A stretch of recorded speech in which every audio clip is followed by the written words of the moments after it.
बड़ों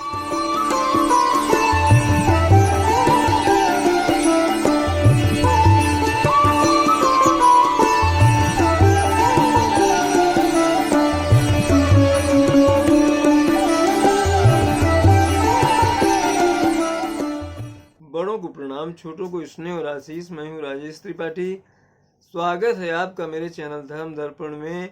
राम कथा कह रहे हैं हम लोग अर्थ के साथ। और आइए उसके पहले एक अच्छा सा भजन गुनगुना लेते हैं।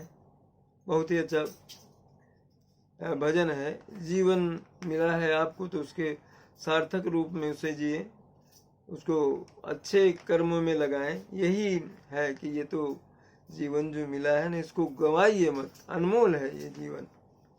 अनमोल तेरा जीवन यूं ही गंवा रहा है, अनमोल तेरा जीवन यूं ही गंवा रहा है।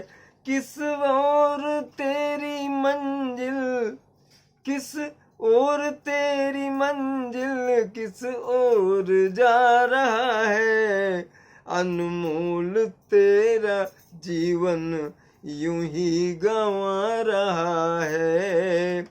सपनों के नींद में ही, सपनों की नींद में ही यह रात खो न जाए, सपनों की नींद में ही यह रात ढल न जाए।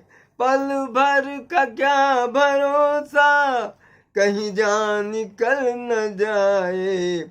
गिनती की हैं ये सांसें, गिनती की हैं ये सांसें, यूं ही लुटा रहा है। किस ओर तेरी मंजिल, किस ओर जा रहा है। अनमोल तेरा जीवन यूं ही गंवा रहा है।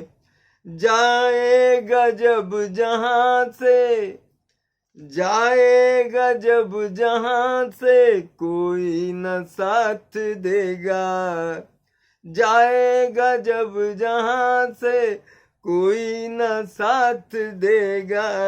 इस हाथ जो दिया है, इस हाथ जो दिया है, उस हाथ जाके लेगा। कर्मों की है ये खेती, फल आज पा रहा है। किस ओर तेरी मंजिल, किस ओर जा रहा है। अनमोल तेरा जीवन यूं ही गंवा रहा है। ममता के बंधनों ने, ममता के बंधनों ने क्यों आज तुमको घेरा।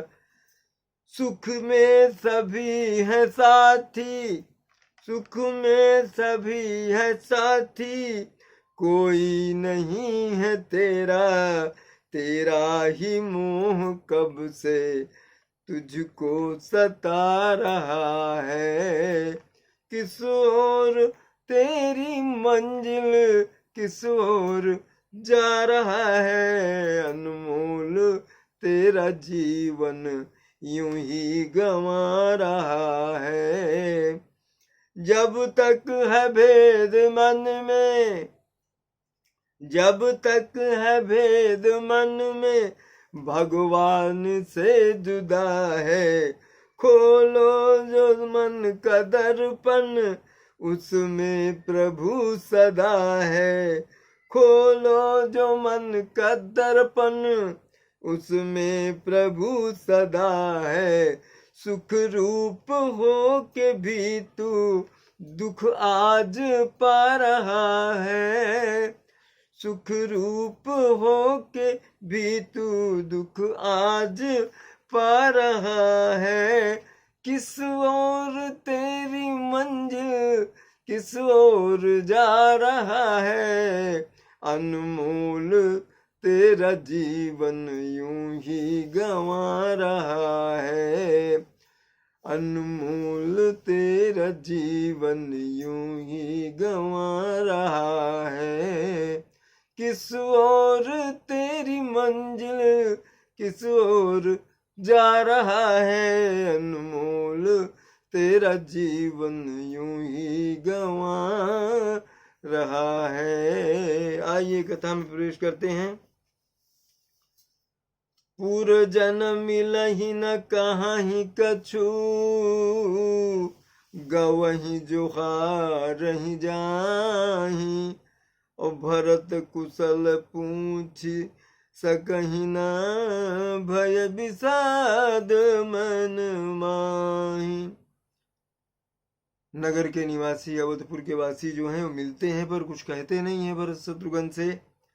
चुपके से उनको वंदना करते हैं, प्रणाम करते हैं और चले जाते हैं। भरत जी भी किसी से कुछ पूछ नहीं पा रहे हैं इस स्थिति में, क्योंकि उनके मन में भय और दुख का भाव भर गया है कि ऐसा क्या है जो अवधपुरी के सारे वासी उदास हैं और कुछ बात नहीं कर रहे। हाट बाट नहीं जाई निहारी, हाट बाट नहीं जाई निहारी। अजनपुर दह दिस लागी दवारी। आवत सुत सुनी कय कय नंदिनी, हर सिर विकुल जल रूह चंदिनी। ये बाजार और रास्ते ये सब देखे नहीं जा रहे, इतनी उदासीनता वहां छाई हुई है। और ऐसा लग रहा है जैसे चारों तरफ से अवधपुर जो है नगर जो है उसमें आग लग गई हो। जब वो कैकेयी ने अपने पुत्र भरत को आने का संवाद पाया तो बहुत खुश हुई। कैकेयी कैसी है अभी, क्या है ये कि जैसे सूर्य कुल के जो कमल हैं उनके लिए ये चांदनी की तरह हो गई। चांदनी जो होती है उसमें कमल मुरझा जाते हैं। तो सजियारती मुदित उठी धाई, द्वार ही भेटी भवन ले आई। भरत दुखित परिवार निहारा, मानहु तू ही न बन जबनु मारा। आरती से जा करके बड़े प्रसन्नता से उठ करके दौड़ी गई कैकेयी और द्वार में ही उनकी आरती करके और अपने भवन में ले आई कैकेयी भरत शत्रुघ्न को। भरत जो है वो संकोच में पड़ गए, दुखित परिवार है और सब कुछ को देख करके, और ऐसा लगा जैसे कमलों के वन को पाला मार गया हो। कैकेयी हर सित यही भांति, मनहु मुदित धवलाई की राती। असुतहि ससोच देखी मनु मारे, पूछती नहीं हर कुशल हमारे। कैकेयी जो है इस तरह से हर्षित दिख रही है, इस तरह से प्रसन्न है मानो भीलनी जो है जंगल में आग लगाकर आनंद पा रही हो। और सोच में देख करके भरत को, और उदास है ये देख करके उसने पूछा कि मेरे मैंने नैहर में सब कुशल क्षेम से तो हैं सब। सकल कुशल कही भरत सुनाई, पूछी निज कुल कुशल भलाई।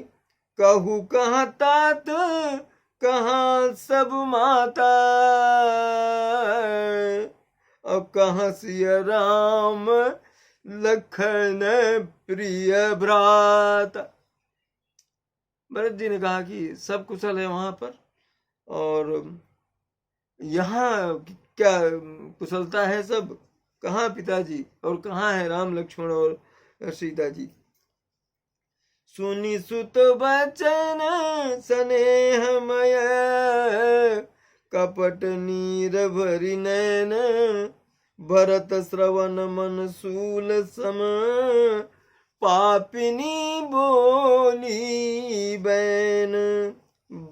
बेटे के वचन, पुत्र भरत के वचन सुन करके बहुत स्नेह में वाणी में कपटी जो है, नैनों में नीर भर के सजल नेत्रों से, और भरत को सूल की तरह लगे चुभे, वह पापनी ऐसी बोली। क्या बोली? तात बात मैं सकल संवारी, और भय मंथरा सहाय विचारी, कछुक काज विधि बीच बिगाड़ो, भूपति सुरपति पुर पगुधार। बेटा मैंने सारी बात संभाल ली है, सब कुछ मैंने संभाल लिया है, सब कुछ बना लिया है, और इसमें मेरी मंत्रा ने मदद की, सहायता की। कुछ काज ब्रह्मा जी ने बिगाड़ दिया बीच में, कि राजा जो हैं वो दशरथ वो स्वर्ग सिधार गए। सुनत भरतु भय विवश विषादा, अजनु सहम्य वो करी के हरि नादा, तात तात हा तात पुकारी, परे भूमि तल व्याकुल भारी। भरत जी ने जब ये माँ की बातें सुनी, बहुत दुखी हो गए, ऐसे सहम गए जैसे सिंह की दहाड़ करके हाथी सहम जाता है। तात, हे तात, पिताजी के लिए 3 बार उन्होंने तात तात कहा और धरती पर व्याकुल होकर गिर पड़े। भरत चलत न देखन पायऊं, तो ही तात न राम ही सौंप्यहु, मोही बहुरी धीर धरि उठे सम्हारी, कहु पितु मरण हेतु महतारी। विलाप करने लगे भरत, पिताजी को, हे तात, मैं आपको स्वर्ग के चलते समय देख नहीं पाया, और आप मुझे राम जी को भी नहीं सौंप गए। फिर धीरज धर करके उठ बैठे और माँ से बोले कि पिताजी को अचानक ऐसा क्या हुआ जिससे उनका निधन हो गया, बताओ। सुनि सुत बचन कहती कैकेयी, मरम पाछी जनु माहुर देई, आदि हूँ ते सब आपन करनी, कुटिल कठोर मुदित मन बरनी। सुनि सुत वचन कहत कैकेयी, भरत के वचन सुन करके कैकेयी बोली। क्या, कैसे बोली? कि जैसे कोई घाव कर दिया हो चीर करके किसी ने, और उसमें फिर माहुर यानी विष डाल रहा हो, इस तरह से उसके वचन है कैकेयी के जो अब कह रही है। आदि हूँ ते सब आपन कर, जो क्या क्या उसने सब कृत्य किया है, कैसे राजा का निधन हुआ, ये सब उसने कैकेयी ने बताया भरत से। भरत ही बिसर्यउ पितु मरन, सुनत राम बनु गौन, अहेतु अपन पउ जान जिय, थकित रहे धरि मौन। जब पूरी करतूत जो है अपनी माँ की सुनी भरत ने, तो थोड़ी देर के लिए उनका दशरथ जी का निधन का जो दुख था वो उनका जाता रहा, और रामचंद्र जी को वनवास दिया गया ये सुनकर के एकदम दुखी हो गए वो। और कारण भरत खुद हैं, भरत को राज का मांगा था कैकेयी ने, इसलिए राम को वनवास दिया, और मौन रह गए भरत, सकते में रह गए, एकदम हाथप्रभ हो गए कि मेरे लिए मेरे बड़े भैया को वनवास मिला। विकल बिलो की सुतहि समुझावती, मनहु जरे पर लोन लगावती, तात राव नहीं सोचय जोगु, और बिढ़ई सुकृत जसु कीन्यउ, भोगू। अब भरत को व्याकुल देख करके वो उनको समझाने लगी। समझाने क्या लगी, जैसे लगता है कि जो है जले पर नून छिड़क रही हो, नमक छिड़क रही हो। कैसे कह रही है कि दशरथ जी माने तात जो पिता हैं आपके, उनकी मृत्यु को का दुख करने की कोई जरूरत नहीं है। वो सारा पुण्य और यश कमा कर उसके बाद ही वो देवलोक गए हैं। जीवत सकल जन्म फल पाए, अंत अमर पति सदन सिधाए। अस अनुमानी सोच परिहरहु, साहित समाज राजपुर करहु। जीते जी उन्होंने बहुत पुण्य कमा लिए, बहुत फल पा लिया राजा दशरथ ने, और अंत में इंद्रलोक को गए। और सोच छोड़ो तुम भरत, अब समाज को पूरे इसको लेकर के और राज करो, पुर संभालो। सुनि सुटि सह म्यवु राज कुमारू, अपा के छत जनु लाग अंगारू। और धीरज धरी भरी ले ही उसासा, पापिनी सब ही भांति कुल नासा। सुनि सुठी सहम में राजकुमार भरत जो है उसकी बात सुन करके माँ की और भी सहम गए, बहुत ये परेशान हो गए। उनको ऐसे लगा जैसे घाव है कोई और उस पर कोई अंगार रख रहा हो। माँ के वचन इस तरह से लगे भरत को, और धैर्य धारण किया। वो सांस लेकर के बोले, हे पापिनी, माँ को बोले, तुमने तो मेरे कुल का ही नाश कर दिया। जौ पे कुरुचि रही अति तो ही, जनमत काहे न मारे मोही। पेड़ काटी तय पालव सींचा, मीन जियन नीति बारी उलीचा। अगर तुम्हारे मन में ऐसे ही बुरी भावना थी, ऐसे ही दुर्भाव थे, तुमने मुझे जन्मते ही क्यों नहीं मार डाला। तुमने तो पेड़ काट करके और पत्ते सींच रही हो अब तुम, और मछली के जीने के लिए जिस पानी की जरूरत है उसको उलीच करके तुमने बाहर कर दिया। मेरा अहित किया तुमने। हंस बंसु दशरथ जनको, राम लखन से भाई। जननी तू जननी भई, विधिसन कछु न बसाई। लखन सिया रामचंद्र शंकर उमा, बोलो भाई सब संतन की जय। उमापति महादेव की जय। कथा विसर्जन होते है सुनहु वीर हनुमान, जो जन जहाँ से आए तहाँ करो प्रस्थान। जय जय श्री राम।